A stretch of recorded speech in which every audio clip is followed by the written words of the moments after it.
চিনিতে পারেন এবং আমার দাদাকে নিশ্চয়ই চেনেন। 5 বছর পূর্বে আমি কলকাতায় প্রেসিডেন্সি কলেজে পড়িতাম। 1916 সালের গোলমালের সময় আমি বিশ্ববিদ্যালয় থেকে বহিষ্কৃত হই। 2 বছর নষ্ট হইবার পর আমি কলেজে পড়িবার অনুমতি পাই। তারপর 1919 সালে আমি বিএ পাস করি এবং অনার্সে প্রথম শ্রেণীতে স্থান পাই। 1919 সালের অক্টোবর মাসে এখানে আসিয়াছি। 1920 সালের আগস্ট মাসে আমি সিভিল সার্ভিস পরীক্ষা পাস করি এবং 4র্থ স্থান অধিকার করি। এই বছর জুন মাসে আমি মরাল সায়েন্স ট্রাইপস পরীক্ষা দেব। সেই মাসেতে আমি এখানকার বিএ ডিগ্রি পাইব। লন্ডনের কথা বলছেন। এখন কাজের কথা বলি।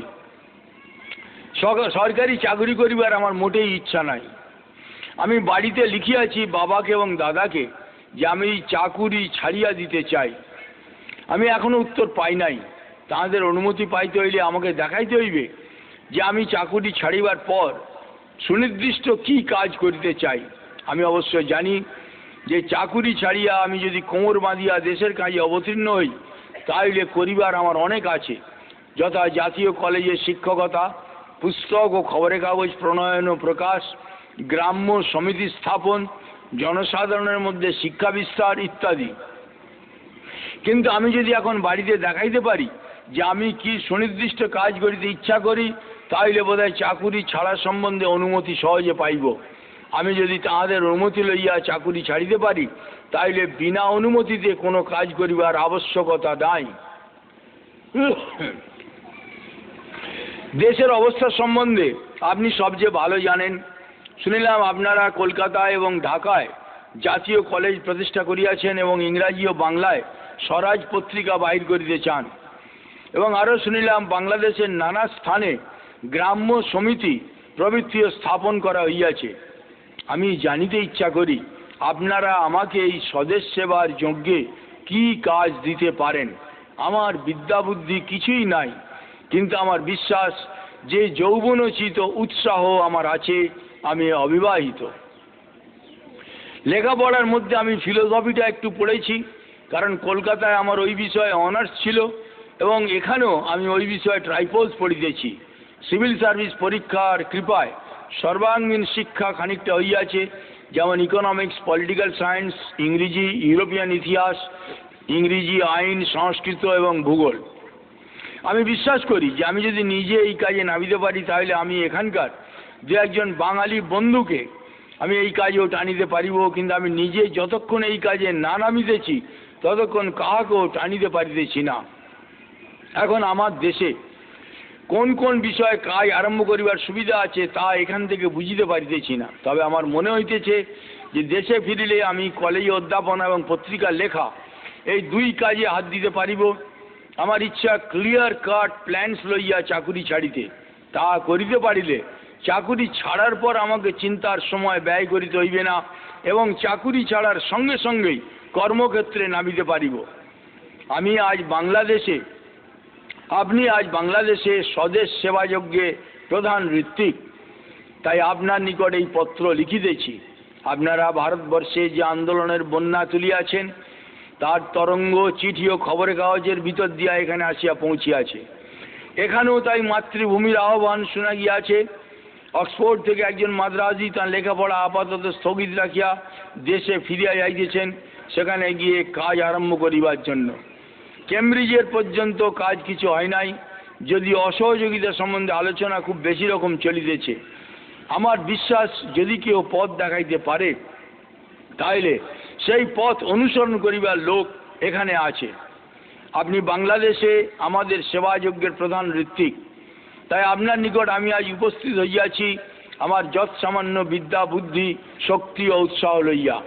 মাতৃভূমির চরণে উৎসর্গ করিবার আমার বিশেষ কিছুই নাই, আছে শুধু নিজের মন এবং নিজের এই তুচ্ছ শরীর। আপনাকে এই পত্র লেখার উদ্দেশ্য শুধু আপনাকে জিজ্ঞাসা করা আপনি আমাকে এই বিপুল সেবাযজ্ঞে কি কাজ দিতে পারেন। আমি তা জানিতে পারিলে বাড়িতে বাবাকে এবং দাদাকে সেইরূপ লিখিতে পারিব এবং নিজের মনকেও সেইভাবে প্রস্তুত করিতে পারিব। আমি এখন একরকম সরকারি চাকর, কারণ আমি এখন আইসিএস প্রবেশনার আপনাকে চিঠি লিখিতে সাহস করিলাম না, পাছে চিঠি সেন্সার হয়। আমার জনৈক বিশ্বাসী বন্ধু শ্রী প্রমথনাথ সরকারকে আমি এই চিঠি পাঠাইতেছি, তিনি আপনার হাতে এই চিঠি দিয়ে আসিবেন। আমি যখনই আপনাকে পত্র দিব তখন এভাবেই দিব। আপনি অবশ্য আমাকে চিঠি লিখিতে পারেন, কারণ এখানে চিঠি সেন্সার হইবার ভয় নাই। আমার এখানকার মতলব সম্বন্ধে আমি কাউকেও জানাই নাই, শুধু বাড়িতে বাবাকে এবং দাদাকে লিখিয়াছি। আমি এখন সরকারি চাকর, সুতরাং আশা করি যে আমি যে পর্যন্ত চাকুরি না ছাড়িতেছি সে পর্যন্ত আপনি কাউকেও এ বিষয়ে কিছু বলিবেন না। আমার আর কিছু বলিবার নাই, আমি আজ প্রস্তুত, শুধু কর্মের আদেশ দিন।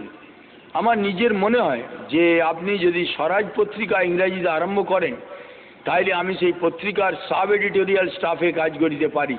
তাছাড়া জাতীয় কলেজের নিম্ন শ্রেণীতে অধ্যাপনাও করিতে পারি। কংগ্রেসের বিষয়ে আমার মনে অনেক প্রস্তাব আছে। আমার মনে হয় যে কংগ্রেসের একটা স্থায়ী আড্ডা চাই, তার জন্য একটা বাড়ি করা চাই, একদল গবেষণা করবেন। আমি যতদূর জানি ইন্ডিয়ান কারেন্সি এবং এক্সচেঞ্জ সম্বন্ধে আমাদের কংগ্রেসের কোনো নির্দিষ্ট পলিসি নাই। তারপর নেটিভ স্টেট, দেশীয় রাজ্যদের প্রতি কংগ্রেসের কিরূপ অ্যাটিটিউড হওয়া উচিত তা বোধহয় স্থির করা হয় নাই। ফ্র্যাঞ্চাইজ সম্বন্ধে কংগ্রেসের কীরকম মত তাও বোধহয় জানা নাই। তারপর অনুন্নত সম্প্রদায় লইয়া আমাদের কি করা উচিত তাও বোধহয় কংগ্রেস ঠিক করে নাই। এই বিষয়ে কোনো কাজ না করার দরুন মাদ্রাজে আজ সব নন ব্রাহ্মণরা প্রো গভর্নমেন্ট এবং অ্যান্টি ন্যাশনালিস্ট বিরোধী হইতেছে, দেশদ্রোহী হইতেছে এবং ইংরেজের পক্ষে যাচ্ছে। আমার নিজের মনে হয় যে কংগ্রেসের একটা পার্মানেন্ট স্টাফ রাখা দরকার। এরা একটা সমস্যা লইয়া গবেষণা করিবে, প্রত্যেকে নিজ নিজ বিষয়ে up to date facts and figure সংগ্রহ করিবে, আর এইসব সংগৃহীত হইলে কংগ্রেস কমিটি প্রত্যেক বিষয়ে একটা পলিসি ফর্মুলেট করিবে। আজ অনেক জাতীয় সমস্যা সম্পর্কে কংগ্রেসের কোনো নির্দিষ্ট পলিসি নাই। আমার সেই জন্য মনে হয় যে কংগ্রেসের একটা স্থায়ী বাড়ি চাই এবং স্থায়ী স্টাফ অফ রিসার্চ স্টুডেন্ট চাই। তাছাড়া কংগ্রেসের একটা ইন্টেলিজেন্স ডিপার্টমেন্টের দরকার, গোয়েন্দা দপ্তর, দেশের সম্বন্ধে আপ টু ডেট খবর যাহাতে পাওয়া যায় সেই ব্যবস্থা করিতে হইবে। প্রোপাগান্ডা ডিপার্টমেন্ট থেকে প্রত্যেক প্রাদেশিক ভাষায় ছোট ছোট পুস্তক প্রকাশিত হইবে এবং একটা সমস্যা লইয়া প্রোপাগান্ডা ডিপার্টমেন্ট থেকে বই প্রকাশিত হইবে। আমি অনেক লিখিয়া ফেলিলাম, আপনার কাছে এসব কথা পুরাতন, আমার কাছে খুব নতুন বলিয়া মনে হইতেছে বলিয়া আমি না লিখিয়া পারিলাম না। আমার মনে ইচ্ছা হইতেছে কংগ্রেস সংক্রান্ত বিপুল কাজ আমাদের সম্মুখে পড়িয়া আছে। আপনার মতের জন্য অপেক্ষা করিতেছি। আপনি কি কি কাজে আমাকে নিযুক্ত করিতে পারিবেন তা জানিবার জন্য আমি ব্যগ্র। যদি আপনার অভিপ্রায় থাকে কাউকে বিলাতে পাঠাইতে, জার্নালিজম শিখিতে, আমি সে কাজের ভার লইতে পারি। আমার নিজের ইচ্ছা চাকুরি ছাড়ি তাহলে জুন মাসেই রওনা হইব। প্রয়োজন হইলে আমি নিজের ইচ্ছা পরিত্যাগ করিতে প্রস্তুত আছি।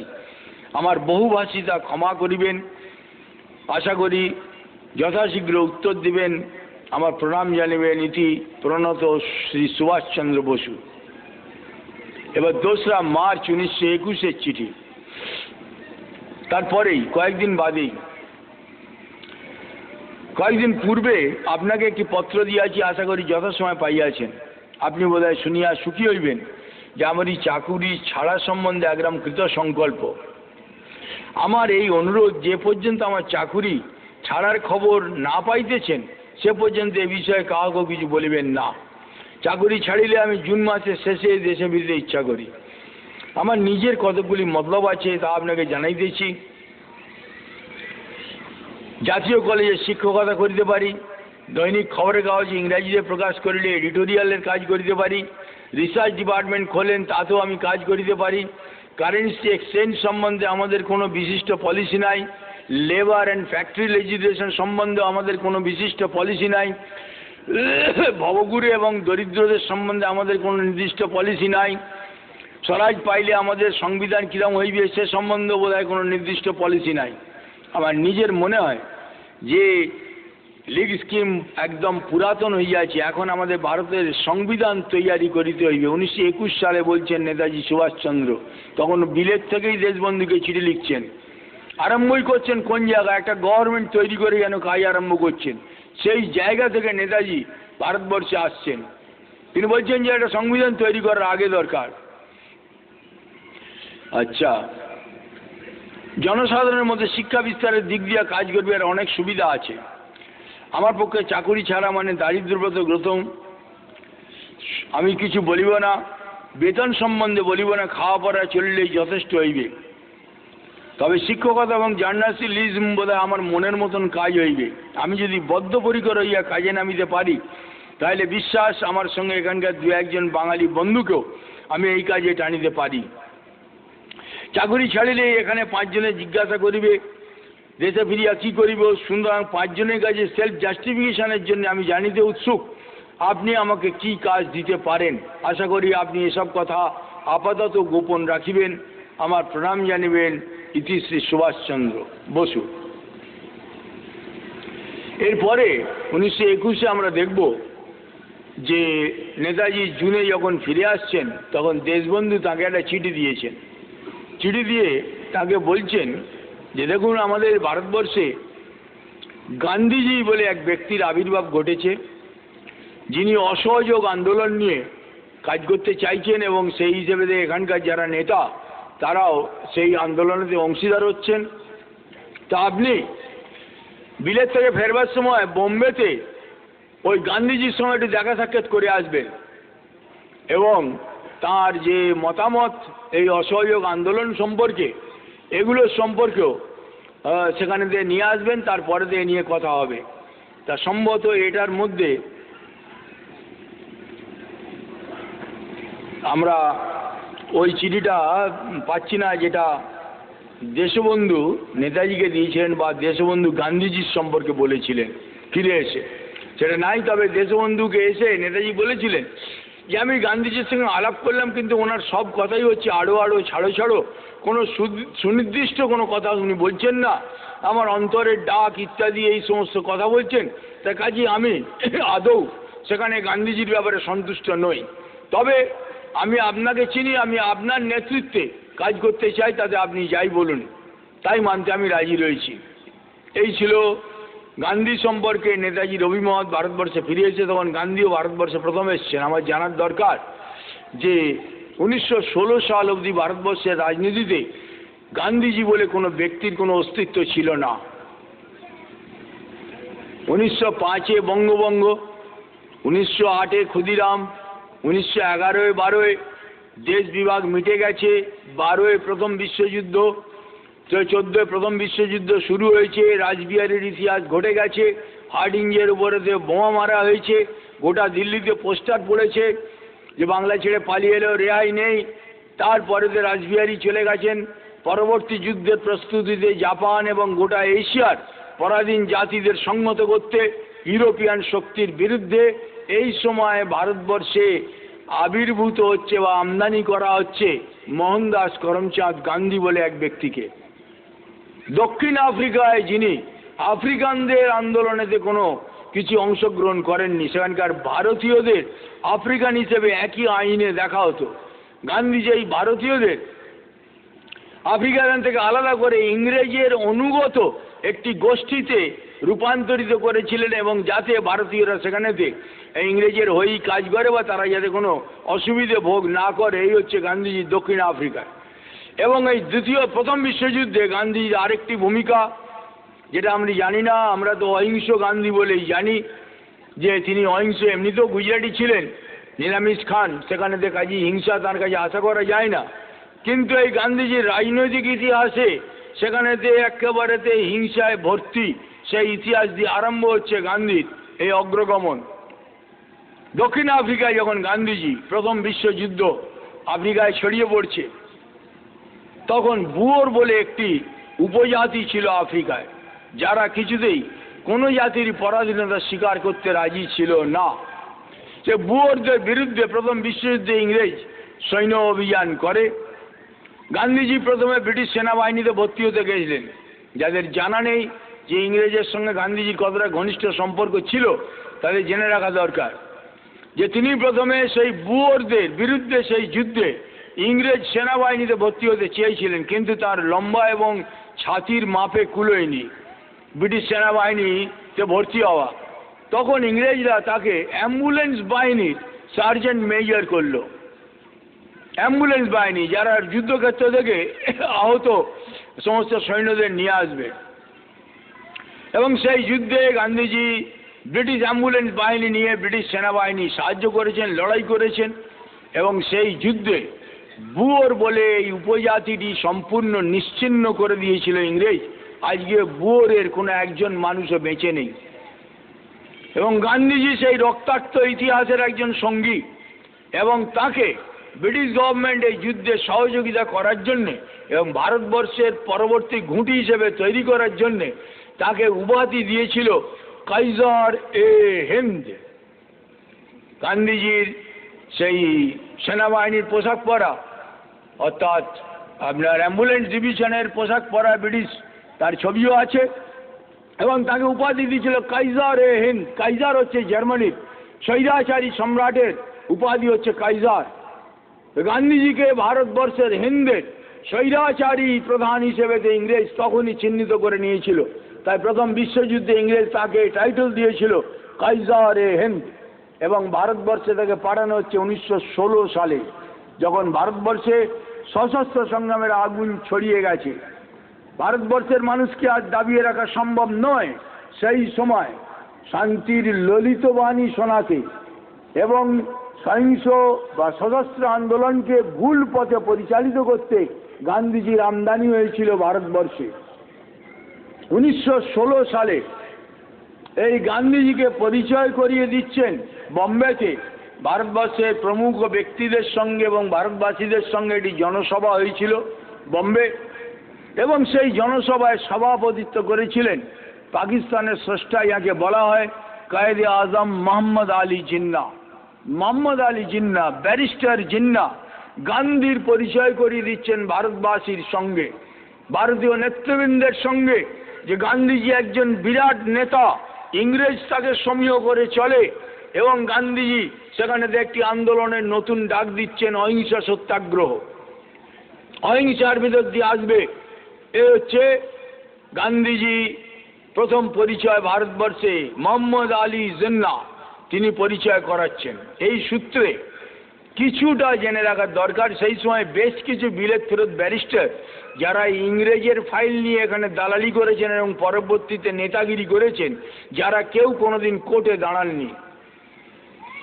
Barrister Jawaharlal, barrister Jinnah, barrister Mahatma Gandhi, barrister Jyoti Bose, এরকম অনেক ব্যারিস্টার সেই সময় দেখা যাবে। আমি এই দীর্ঘ লিস্ট বাড়াচ্ছি না, যে দেখা যাবে যে এই ব্যারিস্টাররা কেউ ব্যারিস্টারই করেনি, কিন্তু ইংরেজের ফাইল নিয়ে ভারতীয়দের দরবার করেছে এবং যাতে ইংরেজ টিকে থাকে। গান্ধীজি হচ্ছেন সেরকম একজন ব্যারিস্টার, জিন্না হচ্ছেন সেরকম একজন ব্যারিস্টার, এবং একজন আরেকজনকে পরিচয় করিয়ে দিচ্ছেন 1916 সালে। 17, 18, 19 জালিয়ানওয়ালাবাগ মেশিন গানে গুলি করে প্রায় 1400-1500 মানুষকে মেরে দিল ইংরেজ। রবীন্দ্রনাথ তার নাইট উপাধি ত্যাগ করছেন। ভারতবর্ষ তখন রক্তর জন্যে খেপে গেছে, মেরে টুকরো টুকরো করে ফেলবে ইংরেজকে। এরকম একটা অবস্থায় গান্ধীজি এবার সেই সময়ের নেতৃত্ব যারা ছিলেন, মতিলাল নেহেরু, তিলক, তাদেরকে বোঝালেন যে 1 বছর আমাকে একটা সুযোগ দিন, 1 বছর সম্পূর্ণ অহিংস আন্দোলন করুন, 1 বছরের মধ্যে আমি স্বরাজ অবশ্যই এনে দেবো, স্বরাজ বাই এ ইয়ার, 1 বছরে। কিন্তু আন্দোলন অবশ্যই একেবারেই অহিংস হতে হবে। তখন ভারতবর্ষে এই জাতীয় কোনো অহিংস আন্দোলনের ব্যাপার, সর্বাত্মক আন্দোলনের কোনো ব্যাপার ছিল না। অতএব এরা বলেন আচ্ছা ঠিক আছে, কেমন গান্ধীজি যদি এই জাতীয় বলেন আচ্ছা শুরু করা যাক, তারপরে দেখা যাবে কোথাকার জল কোথায় যায়। কিন্তু জাতীয় নেতৃত্বের সঙ্গে একসঙ্গে মিলেই এটা ডাক দেওয়া হয়েছিল, গান্ধীজির কোনো একক আহ্বান ছিল না। এই অসহযোগ আন্দোলন বা স্বরাজ বাই এ ইয়ার, গান্ধীজিকে নেতৃত্বে প্রতিষ্ঠা করা হচ্ছে। যখন আন্দোলন অহিংস আন্দোলন এগিয়ে চলেছে, তখন ইংরেজ কিন্তু তো অহিংস নয়, সে লাঠি মারছে, গুলি চালাচ্ছে, কেমন তার সেখানে আন্দোলনে কোনো খামিশ নেই। তো ভারতবর্ষের মানুষ তারা ওই রকম অহিংস আন্দোলন বলছিলেন। বদমাইশের মার হচ্ছে তাকে পাল্টা মার দিতে হবে, এটাই হচ্ছে ভারতবর্ষের ছাত্র সত্তা শিখেছে। ভারতবর্ষের শাস্ত্র এই কথাই বলছে যে সৎ লোক যে, দুর্জন যে, তার সঙ্গে সেই ভাষায় কথা বলতে হবে। তাই আমরা দেখব কানপুরের পাশে চৌরি চৌরা বলে একটি গ্রামে ওই 1921 সালের আন্দোলনেতে গ্রামবাসীরা যখন গ্রামবাসীদের উপরে ওখানকার পুলিশরা, দেশীয় পুলিশ ছিল, তারা গুলি চালিয়ে হত্যা করে দিল 20-21 জন গ্রামবাসীকে, কিন্তু পুলিশের গুলি ফুরিয়ে গেছিল, যার ফলে গ্রামের লোকরা তখন ওই 17-18 জন পুলিশকে ধরে মেরে আগুন লাগিয়ে পুড়িয়ে দিয়েছিল। এই হচ্ছে চৌরি চৌরা। এই খবর যখন বেড়েছে, যখন চারধারে আগুন জ্বলে গেছে, এবার ইংরেজকেই জ্বালিয়ে না মেরে দেয় ভারতবর্ষের লোক, এরকম একটা অবস্থা। আগুন জ্বলে উঠেছে, গান্ধীকে ডেকে পাঠালেন বড়লাট। এসব কি হচ্ছে মিস্টার গান্ধী? অহিংস আন্দোলন হওয়ার কথা ছিল, সেখানেতে এই সমস্ত আন্দোলন হিংসা দেখা দিয়েছে, আপনাকে আন্দোলন প্রত্যাহার করতে হবে। এটি জাতীয় আন্দোলন, গান্ধীজির একার ডাকে কোনো আন্দোলন ছিল না। মতিলাল নেহেরু, তিলক, দেশবন্ধু এদের সঙ্গে কোনো যোগাযোগ না করে আকস্মিকভাবে গান্ধীজি এই সর্বাত্মক আন্দোলনকে প্রত্যাহার ডেকে নিলেন। আন্দোলন বন্ধ করে দেওয়া হলো। ঠিক যেই মুহূর্তে আন্দোলন গতিবেগ পেয়েছে, দুশ্মনকে মেরে ফেলে দেবো, সেখানে আবার ন্যায় নীতির কি কেমন এরকম জায়গায় সেখানে আটকে দেওয়া হলো। আমাদের মানুষ অনেক মারা গেল, মার খেলো, কিন্তু আন্দোলন ভেঙে গেল, গতি পাচ্ছিল যেটা অসহযোগ আন্দোলন। এবং সেই সময় দেখা গেল যে গান্ধীজির এই নীতির ফলেতে দেশবন্ধু চিত্তরঞ্জন, মতিলাল নেহেরু ইত্যাদি তারা কংগ্রেস ছেড়ে দিচ্ছেন। ছেড়ে দিয়ে তারা স্বরাজ্য দল বলে একটি দল করলেন, স্বরাজ পার্টি, এবং তার মাধ্যমে ভারতবর্ষের প্রত্যেকটি প্রদেশে তারাই সেখানে সংখ্যাগরিষ্ঠ হয়ে গেলেন। এবার আমরা দেখব 1921-এ কংগ্রেসের ইতিহাস যদি খুলি আমরা, এই কংগ্রেসের ইতিহাসে দেখব গান্ধী দাস প্যাক্ট। দেশবন্ধুর সঙ্গে গান্ধীজির একটা চুক্তি হচ্ছে। সেই চুক্তিতে গান্ধীজি বলছেন যে বাচ্চা ছেলে যেরকম মাকে আঁকড়ে ধরে, আমি সেইভাবে যে স্বরাজ্য দলকে আঁকড়ে থাকবো। এবং সেখানে এই কথাই বলা হলো, দেশবন্ধু যতদিন এই সংগ্রামী আন্দোলনের নেতৃত্বে থাকবেন, গান্ধীজি খালি খদ্দরের সুতো কাটার কাজ করতে পারেন, খদ্দর আন্দোলন করতে পারেন, এবং খদ্দর আন্দোলনের কর্মচারীদের মাইনেও কংগ্রেস দেবে। এই চুক্তি হয়েছিল গান্ধী এবং দেশবন্ধুর ভেতরে 1921-এ, গান্ধী দাস প্যাক্ট। 1924 সাল অবধি এই চুক্তি অনুযায়ী গান্ধীজি সুতো কাটার কাজেই ব্যস্ত ছিলেন, তার অন্য কোনো ভূমিকা ছিল না। 1924-এর পর দেশবন্ধু মারা যাচ্ছেন। নেতাজি সুভাষচন্দ্র বোম্বের জেলে, এই বার্মার জেলেতে, সেই সময় দেশবন্ধু মারা যাচ্ছেন। ভারতবর্ষের সশস্ত্র সংগ্রামীরাও তারা দেশবন্ধুর নেতৃত্বে কংগ্রেসের ভিতরে ঢুকে ঢুকে রয়েছেন। সূর্য সেন থেকে আরম্ভ করে, ভগৎ সিং থেকে আরম্ভ করে দেশবন্ধুর নেতৃত্বে তারা তখন বর্ণচোরা হয়েছেন। দেশবন্ধু বলছেন যে আপনারা কিছুদিন আন্দোলন বন্ধ রাখুন, সংগঠন ছড়িয়ে নিন, যদি আমরা ফেল করি নিয়মতান্ত্রিক আন্দোলনে, তখন আপনারা আবার হাতিয়ার ধরবেন। এই অবস্থায় চলছে। ঠিক সেই সময় দেশবন্ধু মারা যাচ্ছেন। এবার আপোষকামী নেতৃত্ব, গান্ধীজির সুতো কাটা গ্রুপ, তারা এবার প্রাধান্যতে আসছে। এবং নেতাজি বাইরে, দেশের বাইরে, বার্মাতে। অতএব এই সুযোগ তারা গ্রহণ করছে। ইংরেজ পুরোপুরিভাবে এই সুতো কাটা গ্রুপকে ক্ষমতায় নিয়ে এসে এবার আপোষের কথা আরম্ভ হয়ে গেল, ইংরেজের সঙ্গে দহরম মহরমের কথা আরম্ভ হয়ে গেল। বিপ্লবীরা, সশস্ত্র সংগ্রামীর ইয়াং ছেলে যারা, তারা পড়লো এবার দোটানায়, আমরা কোন রাস্তায় যাব। আজকে নেতৃত্ব কই যে আমাদের সঠিকভাবে নির্দেশ করবে যে আমরা কোন দিকে যাব। অন্য আন্দোলন তো বন্ধ হয়ে গেল, জাতীয় আন্দোলন দেশবন্ধুর মৃত্যুর পর। তাদের ভিতরে তখন যখন এইরকম চিন্তা আরম্ভ হচ্ছে, নেতাজিও তখন বার্মায়, তিনিও তখন চিন্তা করছেন যে দেশবন্ধুর পরে আন্দোলনকে কোন দিকে নিয়ে যেতে হবে, আরও পরিণত কোনো আন্দোলনে সেখানে পৌঁছতে হবে, কিন্তু বার্মায় বসে থাকলে হবে না। তো নেতাজির সেখানে বার্মায় থাকার দরুন অত্যন্ত অস্বাস্থ্যকর জেল, সেখানেতেই তার যক্ষা রোগ হয়েছিল। এবং সেই যক্ষা রোগের ফলেতে নেতাজিকে ডাক্তারি মতে চিকিৎসা করা ইত্যাদির জন্যে ভারতবর্ষে নিয়ে আসা হয়েছিল 1927 সালে। 1928 সালে ভারতবর্ষের দুটি ঘটনা স্বাধীনতা সংগ্রামের ইতিহাসকে চিহ্নিত করে দিল। একটি হচ্ছে ভগৎ সিং দিল্লি অ্যাসেম্বলির ভিতরেতে বোমা নিক্ষেপ করছেন,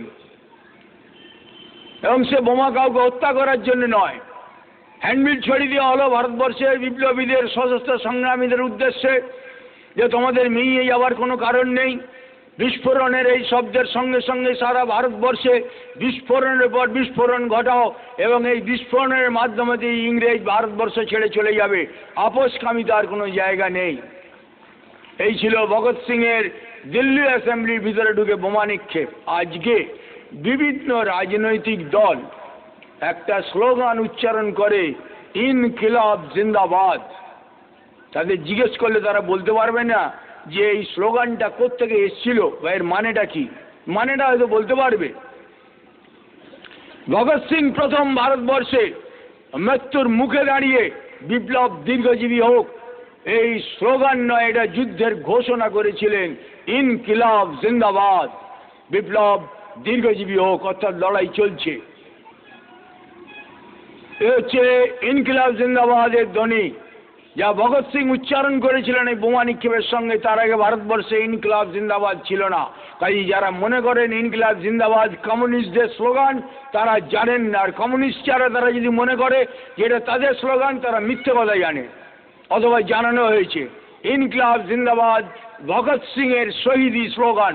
নিশ্চিত মৃত্যু জেনে দিল্লি অ্যাসেম্বলির ভিতরে বোমা নিক্ষেপ করে যিনি ভারতবর্ষের তারুণ্যকে, যিনি ভারতবর্ষের সশস্ত্র সংগ্রামীদের উদ্বুদ্ধ করতে পারেন, সেই ইনকিলাব জিন্দাবাদ ধ্বনি ভগৎ সিং এর প্রাণে রূপায়িত হয়েছে এবং আরো অনেকের জীবনে রূপায়িত। ঠিক সেই রকম হচ্ছে বন্দে মাতরম।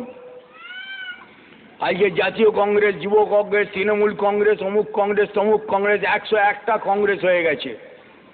বন্দে মাতরম কংগ্রেসের স্লোগান নয়। বন্দে মাতরম ঋষি বঙ্কিম, মাতৃবন্দনা। যে বন্দে মাতরম মন্ত্র নিয়ে ফাঁসির মঞ্চে জীবন দিয়েছেন শয়ে শয়ে যুবক, যে বন্দে মাতরম মন্ত্র উচ্চারণ করে নিজে গুলি খেয়েছেন, নিজে পটাশিয়াম সাইনাইড খেয়েছেন অসংখ্য শহীদ, যুদ্ধক্ষেত্রে যে বন্দে মাতরম মন্ত্র উচ্চারণ করে একাকার হয়ে গেছেন, সেই শহীদি জীবনের প্রাণে প্রাণময় হয়ে উচ্চারণ হচ্ছে বন্দে মাতরম। এটা রাজনৈতিক স্লোগান নয় এবং কংগ্রেসীদের এ স্লোগান উচ্চারণ করার কোনো অধিকারই নেই।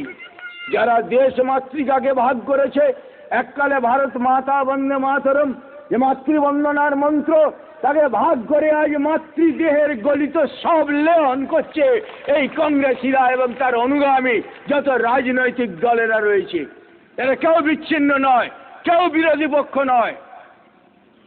মানুষকে বিভাজন করতে এরা বাইরে ওই আলাদা আলাদা ভাব দেখিয়েছে যাতে সাধারণ মানুষ একত্রিত না হতে পারে। তে হচ্ছে 1928 নেতাজি সুভাষচন্দ্র আজাদ হিন্দের স্বপ্নকে তুলে ধরছেন চোখের সামনে। 5000 বাঙালি ছেলে মেয়েদের মোটর বাইক ডিভিশন, ঘোড়সওয়ার ডিভিশন, পদাতিক বাহিনী, সামরিক ইউনিফর্মে যে কলকাতার বুকে যে রুট মার্চ, যে কুচকাওয়াজ দেখিয়েছিল, ব্রিটিশ সেনাবাহিনীর অনেক সেনাপতিকেও ঈর্ষার কারণ হয়েছিল তাদের সেই ডিসিপ্লিন এবং তাদের সেই কুচকাওয়াজ। ভারতবর্ষে ছড়িয়ে গেল আগামী যুগের স্বপ্ন যে একটা সামরিক বাহিনীতে আমাদের রূপান্তরিত হতে হবে, একটা সৈন্যবাহিনীতে রূপান্তরিত হতে হবে, একটা সংগঠিত লড়াইয়ের ভিতর দিয়ে ভারতবর্ষের স্বাধীনতা আসবে। শ্রী অরবিন্দ তিনি শেষকালে বলেছিলেন, আমি আজকে যে সশস্ত্র সংগ্রামের সূত্রপাত করে গেলাম, কালক্রমে তা প্রবাহে পরিণত হবে এবং উপযুক্ত নেতৃত্বের মাধ্যমে একটি পূর্ণ সামরিক অভিযানের মাধ্যমে ভারতবর্ষের স্বাধীনতা ঘোষিত হবে। ঠিক সেই জায়গায় আমরা দেখছি 1928 বেঙ্গল ভলেন্টিয়ার্স নেতাজি সুভাষচন্দ্রের নেতৃত্বে কলকাতায় 5000 ছেলে মেয়েদের সামরিক কুচকাওয়াজ। এরপরেই 1930 নেতাজি ইউরোপ থেকে ফিরে এসে বলছেন 10 বছরের ভিতর দ্বিতীয় বিশ্বযুদ্ধ আরম্ভ হবে, আমরা যেন তৈরি থাকি। 1939 সাল দ্বিতীয় বিশ্বযুদ্ধ আরম্ভ হয়ে গেছে। 1938-এ গান্ধীজি এবং তারা নেতাজিকেই কংগ্রেস রাষ্ট্রপতি বা সভাপতি পদে সেখানে নির্বাচিত করেছেন, মনোনীত করেছেন। 1939-এ নেতাজি এবার নিজেই কংগ্রেস সভাপতি বা রাষ্ট্রপতি পদে দাঁড়াচ্ছেন। গান্ধীজিরা কিন্তু এবার তার ঘোর বিরুদ্ধে, কারণ কিছু জানা যাচ্ছে না। গত বছরও এই গান্ধীজিরাই তারা নেতাজিকে কংগ্রেস রাষ্ট্রপতি করেছেন। এবছরে হঠাৎ গান্ধীজিরা তার বিরুদ্ধে কেন হয়ে গেলেন, যেখানে অন্যান্য সকলেই তারা চাইছে যে হ্যাঁ সুভাষ বোস সেখানে রাষ্ট্রপতি হন। লড়াই হলো, গান্ধীর প্রার্থী হেরে গেলেন। পরাজিত হবার পরে গান্ধী অনুগামী যে ওয়ার্কিং কমিটির যারা ছিলেন তাদের নাম আমি এখানে উচ্চারণ করতে রাজি নই, তারা বই খুলে দেখে নেবেন। তারা সেখানে দিয়ে একটি অহেতুক প্রস্তাব পাঠ করালো যা ওই জাতীয় কংগ্রেসের সংবিধানে ছিল না। কংগ্রেস সভাপতি ওয়ার্কিং কমিটি তৈরি করেন, কিন্তু তারা বললো যে সভাপতি যেই হোক না কেন গান্ধীজির অনুমতি ছাড়া ওয়ার্কিং কমিটি তৈরি হবে না, গান্ধীজি ধারে কাছে নেই। সভাপতি নির্বাচন হয়ে গেছে, নেতাজি 104 ডিগ্রি জ্বর, স্যালাইন লাগিয়ে তাকে স্টেজে তুলেছেন মেজর গুপ্ত, বাংলার বিপ্লবীরা। তার কারণ বিরোধীরা তারা বলছে, প্রচার করছে যে সুভাষ বোস ভয় পেয়ে গেছে তাই স্টেজে আসছে না, অসুখের নাম করে শুয়ে আছে। তখন বাংলার মেজর গুপ্ত তথা বিপ্লবীরা বলেছিল যে আমাদের সোলজার ময়দানে মরবে কিন্তু ঘরে শুয়ে থাকবে না। তারা স্যালাইন নেওয়া অবস্থায় তারা 104 ডিগ্রি জ্বর, নেতাজি তাকে সেখানে স্ট্রেচারে করে নিয়ে গেছেন সভা মঞ্চে। সেখানেও একটা অদ্ভুত ব্যাপার, ওয়ার্কিং কমিটির সদস্যরা তারা এই প্রস্তাব পাস করালো, ওই প্রস্তাব গান্ধীজির অনুমতি ছাড়া ওয়ার্কিং কমিটি তৈরি হবে না, অর্থাৎ সভাপতি হলো তুমি কোনো কাজ করতে পারবে না। গান্ধীজিকে খুঁজে পাওয়া যাচ্ছে না, শরৎবাবু খবর দিয়ে যাচ্ছেন, সেখান থেকে গান্ধীজি অন্য জায়গায় চলে যাচ্ছেন। এরকম যখন 7-8-10 দিন হয়ে গেল তখন নেতাজি কংগ্রেস সভাপতির পদ থেকে পদত্যাগ করছেন। তিনি বুঝতে পারলেন যে তিনি যে কাজের জন্যে কংগ্রেস সভাপতি হতে চেয়েছিলেন কংগ্রেস ভিতর থেকেই তার বিরোধিতা করবে, অতএব তিনি পদত্যাগ করলেন, করে তার নিজের রাস্তার জন্য তিনি তৈরি হচ্ছেন।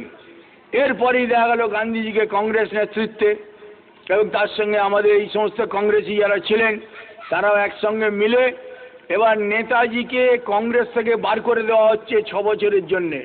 তার প্রাথমিক সদস্য পদ কেড়ে নেওয়া হচ্ছে, তিনি আর সদস্য হতে পারবেন না, এই সমস্ত ঠিক করা হলো যে নেতাজি কংগ্রেস করতে পারবেন না এবং তার সদস্যপদ কেড়ে নেওয়া হলো, তিনি আর কংগ্রেসই হতে পারবেন না। যে নেতাজি তখন যে যুদ্ধের কথা 9 বছর আগে বলে সেই যুদ্ধের জন্য তৈরি হয়েছে 1939-এ, সেখানে দেখা গেল গান্ধী অনুগামীরা তারা নেতাজির বিরুদ্ধে যুদ্ধ ঘোষণা করে বসে রইলেন। কি ব্যাপার, ইংরেজের সঙ্গে লড়াই নয়, নেতাজির সঙ্গে লড়াই। KM মুন্সি কংগ্রেসি নেতা, এই KM মুন্সি তার পরবর্তীকালে লিখে জানাচ্ছেন, অনেক জায়গায় বেরিয়েছে যে ব্রিটিশ গভর্নমেন্ট আমার মাধ্যমে গান্ধীজির কাছে একটি নির্দেশ পাঠিয়েছিল। কি ছিল সেই নির্দেশে? ইংরেজ বলছে গান্ধীজিকে যে আমাদের কাছে খবর আছে যে সুভাষ বোস বিদেশি শক্তির সঙ্গে অস্ত্র চুক্তি করেছে, আপনাকে দেখতে হবে যাতে কংগ্রেসের ভিতরে থেকে সুভাষ বোস কোনো সুযোগ না পায় এই যুদ্ধে। এই হচ্ছে গান্ধীজিদের কংগ্রেস বিরোধিতা, তাকে কংগ্রেস থেকে বার করে দেওয়া এবং যাতে আর তিনি কংগ্রেসে না আসতে পারেন। এ হচ্ছে 1939। এরপরেই নেতাজিকে তার বাড়িতে অন্তরীণ করে রাখা হলো, সবাই জানেন যে তারপরে তিনি বেরিয়ে গেলেন।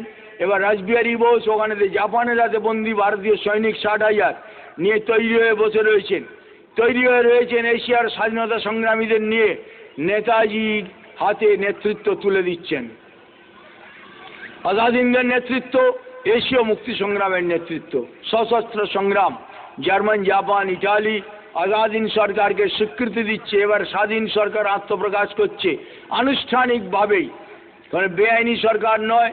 প্রথম বিশ্বযুদ্ধে আজাদ হিন্দ সরকার ঘোষণা হতে পারেনি, দ্বিতীয় বিশ্বযুদ্ধে সেই আজাদ হিন্দ সরকার আত্মপ্রকাশ করছে সিঙ্গাপুরে।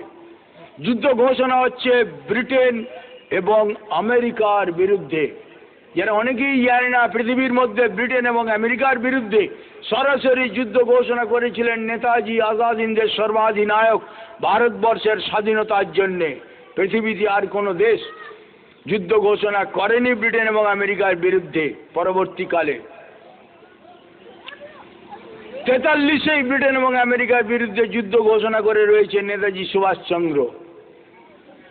এরপরে 45-এর ভিতরে জাপান আত্মসমর্পণ করছে, নেতাজি জানতেন। 45-এ নেতাজি অন্তর্ধান করছেন সাইগন থেকে।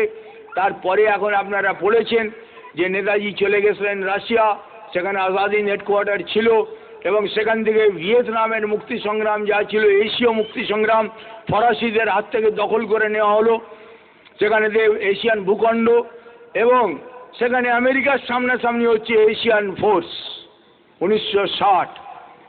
আমেরিকাকে দক্ষিণ ভিয়েতনাম বেচে দিয়ে ফ্রান্স চলে গেছিল। 1960 থেকে আরম্ভ হলো লড়াই আমেরিকার বিরুদ্ধে এশীয় মুক্তি সংগ্রাম। 13 বছরের লড়াইয়ে আমেরিকাকে নাকে খত দিয়ে এখান থেকে চলে যেতে হচ্ছে। কোটি কোটি ডলার সেখানে ক্ষতিপূরণ দিয়ে চলে যেতে হচ্ছে। তার ভিতরেতে এই উপমহাদেশে অনেক কিছু বদল ঘটে গেছে।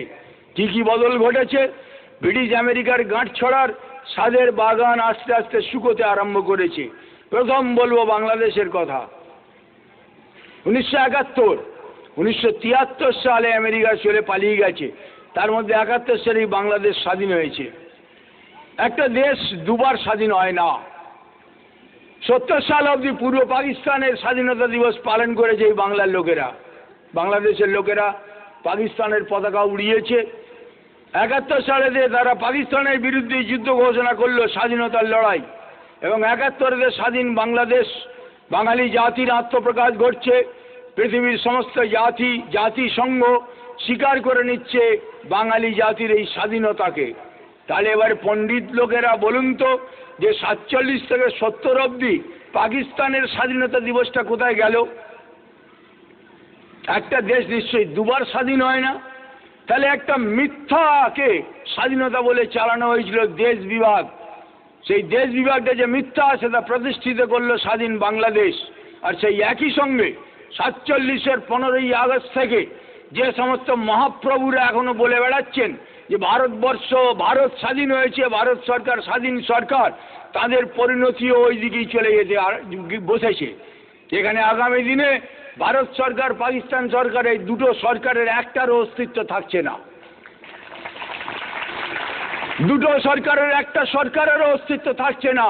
থাকছে ভারতবর্ষে কয়েকটি স্বাধীন জাতির অবস্থান। আর সেই স্বাধীন জাতিগুলো তারা সমন্বিতভাবে একটি দক্ষিণ এশীয় যুক্তরাষ্ট্র বা আজাদিন যুক্তরাষ্ট্রে পরিণত হতে যাচ্ছে।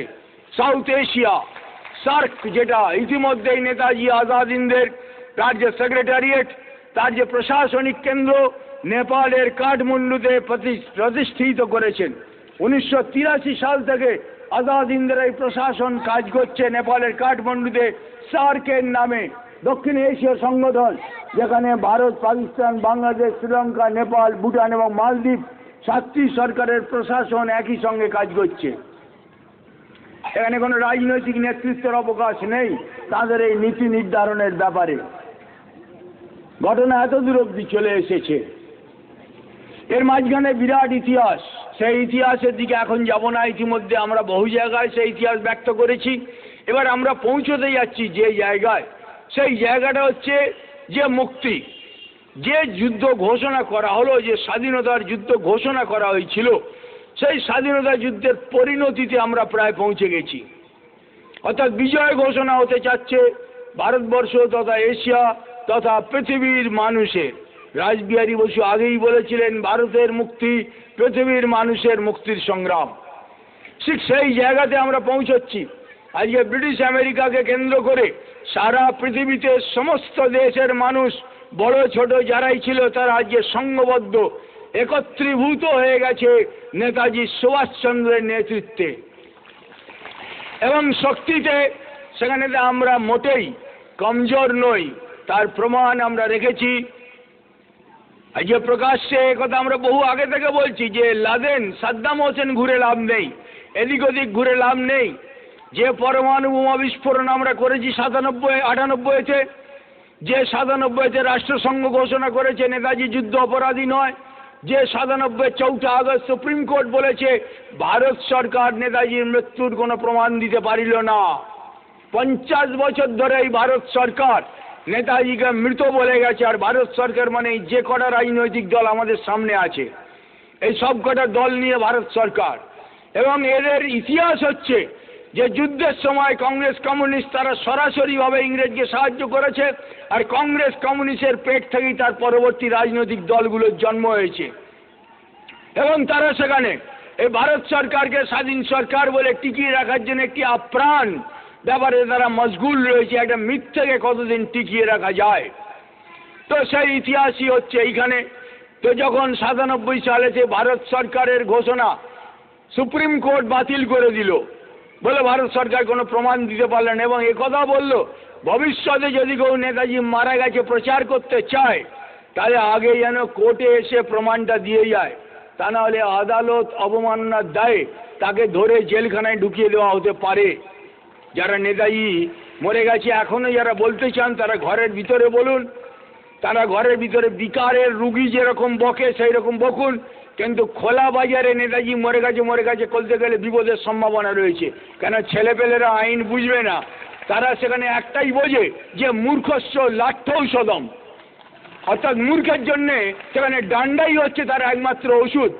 এবং আজাদিন 3 ফুটি ডান্ডা ভারতবর্ষের ছেলে মেয়েদের হাতে অনেক আগেই ধরিয়ে দিয়েছে, খালি ওই পাগলাগুলার হাত থেকে বাঁচবার জন্যে, যাদের বিকারগ্রস্ত হয়ে গিয়ে খাঁচ এসে যাচ্ছে। যত দিন যাচ্ছে নেতাজির যত খবর পেরোচ্ছে রাজনৈতিক দলের তত বিকার এসে যাচ্ছে, তাই উল্টো পাল্টা বকতে আরম্ভ করেছে। কিছুদিনের মধ্যেই এরা নিশ্চিহ্ন হয়ে যাবে, খুঁজে পাওয়া যাবে না এই ইতিহাসের মুখে। তো 97 রাষ্ট্রসংঘ বলছে নেতাজি যুদ্ধ অপরাধী নন। 97 সুপ্রিম কোর্ট বলছে নেতাজির মৃত্যুর কোনো প্রমাণ নেই। একদিন এই দুটো কথা খুব প্রচার করা হচ্ছিল, আরে রাষ্ট্রসংঘের যুদ্ধ অপরাধী বেরোলেই ধরবে, আর নেতাজি বেঁচে থাকলেও বেরোতে পারবে, মরে গেছে কাজী তাকে কোর্টে দাঁড়িয়ে প্রমাণ দিতে হবে যে নেতাজি সুভাষচন্দ্র, তারপরে না লোক সেখানে শুনবে। এইসব কথা বোঝানো হয়েছে, কিন্তু 97 দুটোই উড়ে গেল। নেতাজি যুদ্ধ অপরাধীও নন, নেতাজি মারাও যাননি।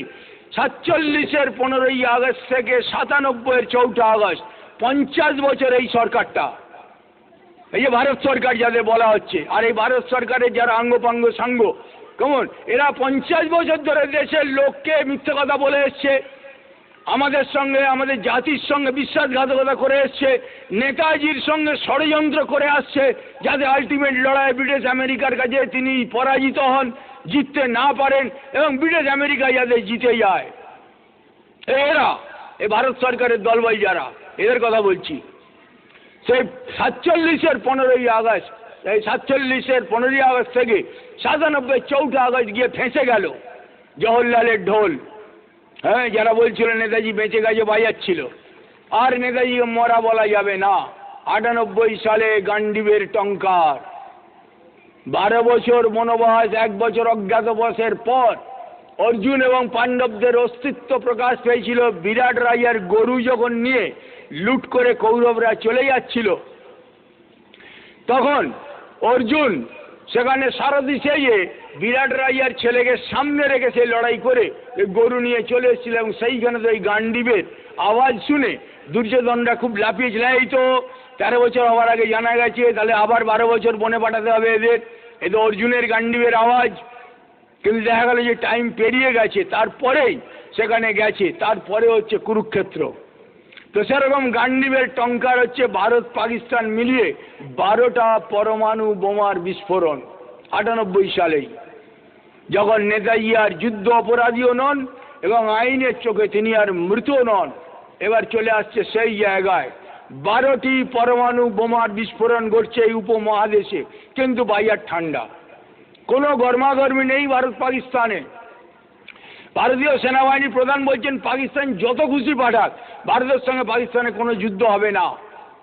এবং এখনো অবধি প্রত্যেক বছর 2রা জানুয়ারি হলেই আমরা দেখছি ভারত এবং পাকিস্তান তারা তাদের পরমাণু কেন্দ্রগুলির তালিকা বিনিময় করিয়াছে বলে একটা খবর বেরোয়, এবং যৌথ প্রতিরক্ষার জন্যে তৃতীয় শক্তি কেউ যাতে ভারত বা পাকিস্তানের এই পরমাণু কেন্দ্রগুলি ধ্বংস করিতে না পারে, তার জন্য ভারত এবং পাকিস্তান তাদের তালিকাগুলি বিনিময় করে।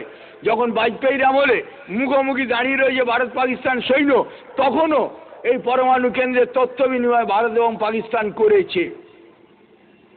এ হচ্ছে ইতিহাস। এবং এবার সেটা কতখানি সক্ষম, তার ক্ষমতা কতটা, এই পরমাণু বোমা তো অনেকেই ফাটায়। এখন নেতাজির যে পরমাণু বিস্ফোরণ, সেটা কতদূর অবধি গেছে, কী ব্যাপার, এটি একটি মারাত্মক ব্যাপার, যেটা একটু জেনে রাখার দরকার। তার কারণ এখানে জ্যোতি বোসরা যখন ক্ষমতা, এবং তখনও এই এখনকার বামফ্রন্ট, তখন বলেছিল আমাদের রুটি চাই, পরমাণু বোমা চাই না। এবং যখন ডক্টর চিদম্বরম এখানে বাঙালি বৈজ্ঞানিকদের এবং ছেলেদের ডেকেছিলেন যে এই পরমাণু সম্পর্কে কিছু প্রশ্ন রাখুন, আলোচনা করুন, 2 ঘন্টা ধরে ডক্টর চিদম্বরম বক্তব্য রেখেছিলেন, কিন্তু একটা উত্তর পাননি। মানে একটা প্রশ্ন তাকে কেউ জিজ্ঞেস করেনি। এই হচ্ছে এই বামফ্রন্টের নেতৃত্বে, জ্যোতি বোসদের নেতৃত্বে বাংলার বিজ্ঞানকে কোন জায়গায় নিয়ে গেছে। পৃথিবীর সর্বোচ্চ পরমাণু শক্তিধর শক্তি আমরা, এবং শুধু সর্বোচ্চ নয়, আমাদের যে টেকনোলজি আছে, আমাদের যে প্রযুক্তি আমরা পরমাণুর ব্যাপারে আমাদের হাতে রয়েছে, পৃথিবীতে কোনো শক্তির সেই টেকনোলজি নাই। অন্যান্য পরমাণু বোমা যারা বিস্ফোরণ করে তাদের সেখানে যে রেডিও অ্যাক্টিভিটি ওঠে, কালো ধোঁয়া ছাওয়া, এটিকে নিয়ন্ত্রণ করার ক্ষমতা কোনো ইউরোপিয়ান শক্তির বা পরমাণু শক্তিধর চীন ফিন যেই বলুক তার হয়নি। কিন্তু ভারতবর্ষ পরমাণু বিস্ফোরণ করে দেখিয়ে দিয়েছে যে সেখানে যে রেডিও অ্যাক্টিভিটিটাকে গিলে নিয়েছে তার প্রযুক্তি। ছিটে ফোঁটা রেডিও অ্যাক্টিভিটি নাই, যার ফলে এই পরমাণু শক্তিকে ব্যবহার করে আজকে আমরা কতদূর অবধি যেতে পারি তার একটা প্রমাণ। যদি মহাকাশে রকেট পাঠাতে হয় অন্য কাউকে, যদি কয়েক হাজার কোটি টাকার জ্বালানি খরচা করতে হয়, আমাদের বোধহয় 3 টাকা কি 300 টাকায় আমরা মহাকাশে রকেট পাঠাতে পারি। এ হচ্ছে পরমাণু বিজ্ঞান, অফুরন্ত সোর্স। একটা পরমাণুকে বিচ্ছিন্ন করলে সেখানে never ending source of energy, যার তেল কয়লার মতন আর লাগবে না। সূর্য একটা বিস্ফোরিত পরমাণু, যার তেজের কোনো শেষ নেই, নেভার এন্ডিং, তার শেষ নেই। পরমাণু বিজ্ঞানে আমরা এই প্রযুক্তির অধিকারী। তাই আমেরিকা যখন আফগানিস্তানের যুদ্ধ বাঁধিয়ে ভারত আর পাকিস্তানের ঘাড়ে লড়াইটাকে টেনে আনতে চেয়েছিল, ঠিক সেই সময় 11ই সেপ্টেম্বর আমেরিকায় ঘটনা ঘটেছিল দুটি। 3টে এরোপ্লেন, আমেরিকারই প্লেন, তাদেরই রেগুলার ফ্লাইটের প্লেন, প্যাসেঞ্জার প্লেন, তারা গিয়ে আঘাত করেছিল আমেরিকার 3টি মূল জায়গায়। একটা হচ্ছে তার সামরিক হেডকোয়ার্টার পেন্টাগন, যেখান থেকে আমেরিকার প্রতিরক্ষা থেকে আরম্ভ করে সারা পৃথিবী নিয়ন্ত্রণ করছে। আর 2টি প্লেন গিয়ে ধাক্কা মেরেছিল ট্রেড টাওয়ার, অর্থাৎ পৃথিবীর সমস্ত ব্যবসা বা অর্থনীতিকে নিয়ন্ত্রণ করছে যে 2টি বাড়ি থেকে, 110, 220 তলা। আমরা তার পরের খবর কি দেখলাম, যে পেন্টাগনের বাড়িটা গোটা রয়েছে, প্লেনটাও ভাঙা অবস্থায় ছবি পাওয়া যাচ্ছে। কিন্তু ট্রেড টাওয়ার, আমেরিকার রক্ত বলতে যা পৃথিবীর রক্ত শোষণ করে আমেরিকা তার শরীরে নিচ্ছে ব্যবসায়ের মাধ্যমে, সেই ট্রেড টাওয়ারের মাথায় 2টো প্লেন আঘাত করেছিল। মাথায় আগুন ওপর দিক থেকে নিচের দিকে আসে না, নিচের দিকে মারেনি, ওপরে আগুন জ্বলেছিল দেখা গেছিল। আর সেই বাড়ি 2টোর তলা দিয়ে খালি ধোঁয়া উঠেছিল, কোনো বিস্ফোরণ হয়নি। ছবিতে যতটুকুনি দেখানো হয়েছে গোটা বাড়িটা এরকম সিধে বসে যাচ্ছে, দেখিয়ে বন্ধ করেছিল। এখন সেই সিনেমাটা ভারতবর্ষ দেখানো হচ্ছে কি হবে, এসে গেছে ফারেনহিট 9-11 বলে, তাতে পুরো ছবিটা পাবেন যে 110 তলা, 10 তলা, 220 তলা বাড়ি ধুলো হয়ে যাচ্ছে, ধুলো হয়ে যাচ্ছে। 80,000 টন স্টিল দিয়ে তৈরি সেই বাড়ি, তার কোনো কণা মাত্র খুঁজে পাওয়া গেল না। ছবিতে দেখা গেল 220 তলা বাড়ির তলায় খালি গোটা কত খাম্বা দাঁড়িয়ে আছে লোহার। কোথায় গেল 220 তলা বাড়ির রাবিশটা? এই জ্যোতিবাবুরা যারা রুটির থেকে পরমাণুকে হেয় করেন, জ্যোতিবাবুরা এবং এই বামফ্রন্টিরা, তারা এই পরমাণু বিজ্ঞানকে ভয় পাচ্ছেন বোধহয়। তার কারণ তারাও যদি ওই রকম ধুলো হয়ে যান, সেই জন্যই মনে হয় তারা ওর ধারে কাছে যেতে চান না। কিন্তু ধুলো তারা হয়ে যাবেনি, তবে তাই জন্য পরমাণুতে নয়, তারা যাবেন মানবিক আবির্ভাবে। মানবিক আবির্ভাবে, মানুষের ভিতরে মনুষ্যত্বের প্রতিষ্ঠা যখনই হবে যেই মুহূর্তে, সেই মুহূর্তেই ধুলো হয়ে যাবে এই দলীয় রাজনীতি আর এই জঘন্য বিশ্বাসঘাতকতার ইতিহাস, যা কংগ্রেস কমিউনিস্টের মাধ্যমে লেখা হয়েছে ভারতবর্ষের স্বাধীনতার নামেতে। এই হচ্ছে ভারতবর্ষের পরমাণু বিজ্ঞান এমনই জায়গায় পৌঁছে গেছে যে তার আশেপাশের বাড়িও ধ্বংস হয়নি। এবং এছাড়া আরও অনেক কিছু যেগুলোর বিস্তারিত আলোচনা এখানে করার মতন ঠিক নয়। তো যাই হোক, এই শক্তি নিয়েই নেতাজির আবির্ভাব ঘটছে একটি উন্নত পৃথিবী গঠনের। ব্রিটেন আমেরিকার বিরুদ্ধে যখন ঘোষণা করেছিলেন আজাদ হিন্দে, তখন ব্রিটেন আমেরিকার রাষ্ট্রসংঘের প্রধান হিসেবে ছিল না, তার কয়েক বছর পরে রাষ্ট্রসংঘের প্রধান হয়েছে। কাজেই ব্রিটেন আমেরিকার এই পরাজয়ের ফলেতে স্বাভাবিকভাবেই রাষ্ট্রসংঘ বা জাতিসংঘ শেষ হয়ে যাবে, গিয়ে নতুন জাতিসংঘের আবির্ভাব ঘটতে চলেছে। এবং সেই আবির্ভাবের ভিতর দিয়ে আবির্ভূত হতে যাচ্ছেন একটি নতুন বিশ্ব ব্যবস্থা নিয়ে নেতাজি সুভাষচন্দ্র। এবং যেখানে বিচারের কাঠগড়ায় আমরা দেখব ব্রিটেন, আমেরিকা এবং অন্যান্য দেশকে, যারা এতদিন স্বাধীনতা সভ্যতার নামে সেখানেতে নিজেদের আইনকে জারি রেখেছে, এবং সেই মহাবিচারপতি আসনে আমরা দেখব নেতাজি সুভাষচন্দ্রকে। আন্তর্জাতিক বিচারালয়ের প্রধান বিচারপতি, মহান বিচারপতি হিসেবে নেতাজির আবির্ভাব ঘটতে চলেছে, যে কথা নেতাজি 1946 সালের মাঞ্চুরিয়া লেকচারে বলেছিলেন যে আমি তৃতীয় বিশ্বযুদ্ধের চরম মুহূর্তে আসছি, আর আজকে যারা আমার সৈনিকদের লালকেল্লায় বসে বিচার করছে, আমি নিজে সেদিন বিচারকের আসনে বসে তাদের বিচার করব। এ হচ্ছে নেতাজির আবির্ভাব। তারই আজকে শুভ শঙ্খ, শুভ লগ্ন বেজে উঠেছে চারধারে দিয়ে মানবতার জয়গান। পৃথিবীর প্রতিটা মানুষকে মনুষ্যত্বে প্রতিষ্ঠার ভিতর দিয়ে আবির্ভূত হয়ে যাচ্ছে একটি বিশ্ব ব্যবস্থা। ব্রিটেন আমেরিকার পরাজয়টা বড় কথা নয়, বিশ্ব ব্যবস্থার পরিবর্তনটা বড় কথা। যে কার্যসূচি নিয়ে স্বামী বিবেকানন্দ আবির্ভূত হয়েছিলেন, যেখানে মানুষ রয়েছে তাকে মনুষ্যত্বে প্রতিষ্ঠা করতে হবে, তার জন্য যা প্রয়োজন সে প্রয়োজন আজকে মানব সমাজের রয়েছে। তাই আমরা দেখব 1991 সালে ব্রাজিলের রাজধানী রিও ডি জেনেরোতে নেতাজির নেতৃত্বে যে বসুন্ধরা সম্মেলন হয়েছিল, আমেরিকা ছাড়া পৃথিবীর 189টা দেশ তাদের যাবতীয় সম্পদ মনুষ্য জাতির উদ্দেশ্যে উৎসর্গ করেছে। আমরা কিছুদিনের মধ্যেই দেখব যে কম্পালসারি খাবারের ব্যবস্থা, চিকিৎসা ব্যবস্থা এবং এটি জাতীয় শিক্ষা ব্যবস্থার ভিতর দিয়ে আমরা প্রত্যেকটি গ্রামের ভিতর দিয়ে সেখানে রূপান্তরিত হতে চলেছি সারা পৃথিবীতে। এখানেই হচ্ছে নেতাজি সুভাষচন্দ্রের আবির্ভাব। স্বামী বিবেকানন্দ যেরকম ধ্যানস্থ হবার পর সামরিক পোশাকেতে নেতাজি সুভাষচন্দ্র রূপে আবির্ভূত হয়েছিলেন, নেতাজি সুভাষচন্দ্রের পরিণতি হচ্ছে স্বামী বিবেকানন্দে। স্বামী বিবেকানন্দে মানবতাকে প্রতিষ্ঠা করে পৃথিবীতে একটি মানবিক যুগের জন্য যে লড়াই আরম্ভ করেছিলেন, নেতাজি সেইখানেতেই পরিণত। এবং আমরা তার ভিতরেই দেখব ব্রিটিশ সাম্রাজ্য অর্থাৎ ব্রিটিশ রাজতন্ত্রের পতন, আরও অনেক কিছু দেখব যা পৃথিবীতে ঘটেনি। আমরা দেখব দুই বাংলা এক হয়ে গিয়ে স্বাধীন ঐক্যবদ্ধ পৃথিবীর বৃহত্তম স্বাধীন জাতি। আমরা দেখব ভারতবর্ষেতে স্বাধীন জাতিসমূহের একটি ফেডারেশন, যুক্তরাষ্ট্রীয় কাঠামো, আজাদ হিন্দ ফেডারেশন, দক্ষিণ এশিয়া।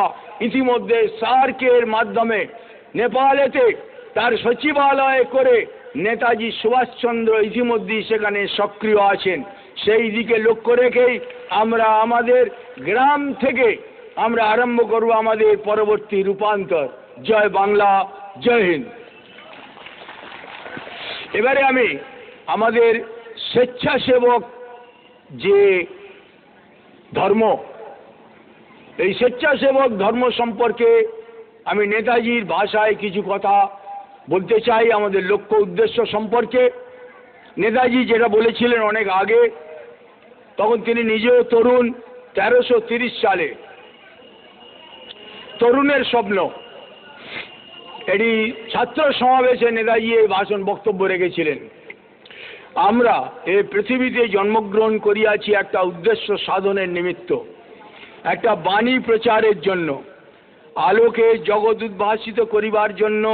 যদি গগনে সূর্য উদিত হয়, গন্ধ বিতরণের উদ্দেশ্যে বনমধ্যে কুসুম রাজি যদি বিকশিত হয়, অমৃতময় বাড়ি দান করিতে তটিনী যদি সাগর অভিমুখে প্রবাহিত হয়, যৌবনের পূর্ণ আনন্দ ভরা প্রাণ লইয়া আমরাও মর্তলোকে নামিয়াছি একটা সত্য প্রতিষ্ঠার জন্য। যে অজ্ঞাত গূঢ় উদ্দেশ্য আমাদের ব্যর্থ জীবনকে সার্থক করিয়া তোলে, তা আবিষ্কার করিতে হইবে ধ্যানের দ্বারা, কর্মজীবনের অভিজ্ঞতার দ্বারা। যৌবনের পূর্ণ জোয়ারে আমরা ভাসিয়া আসিয়াছি সকলকে আনন্দের আস্বাদ দিবার জন্যে, কারণ আমরা আনন্দের স্বরূপ। আনন্দের মূর্ত বিগ্রহ রূপে আমরা মর্তে বিচরণ করিব, নিজের আনন্দে আমরা হাসিব, সঙ্গে সঙ্গে জগৎকেও মাতাইব।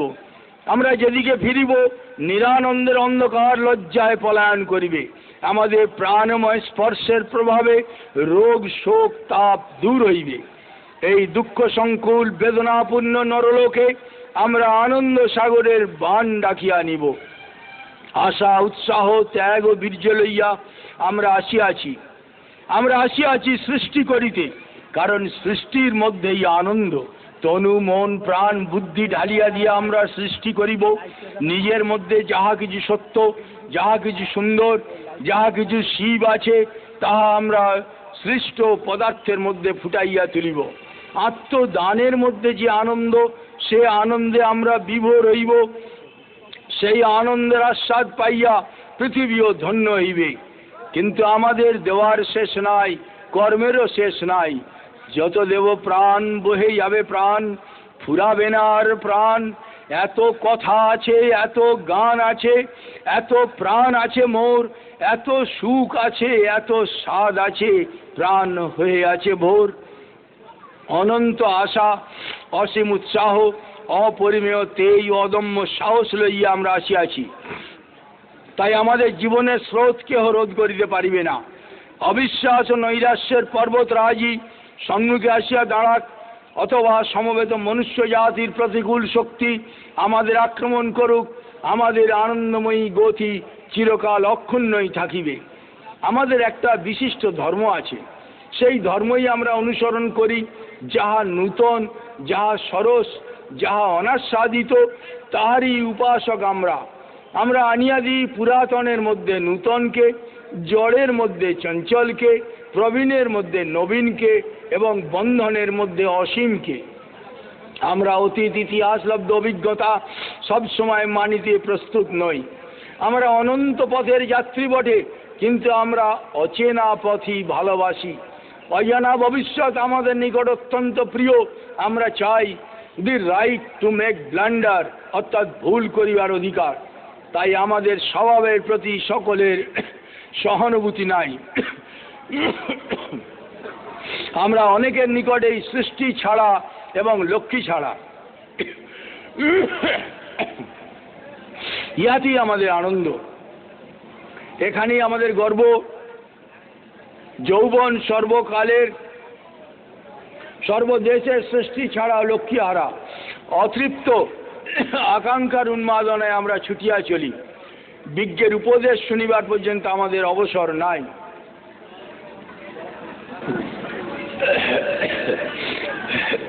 ভুল করি, ভ্রমে পড়ি, আছাড় খাই, কিন্তু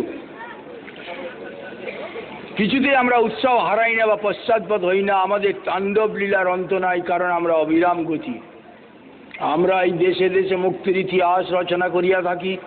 আমরা শান্তির জল ছিটাইতে এখানে আসি নাই।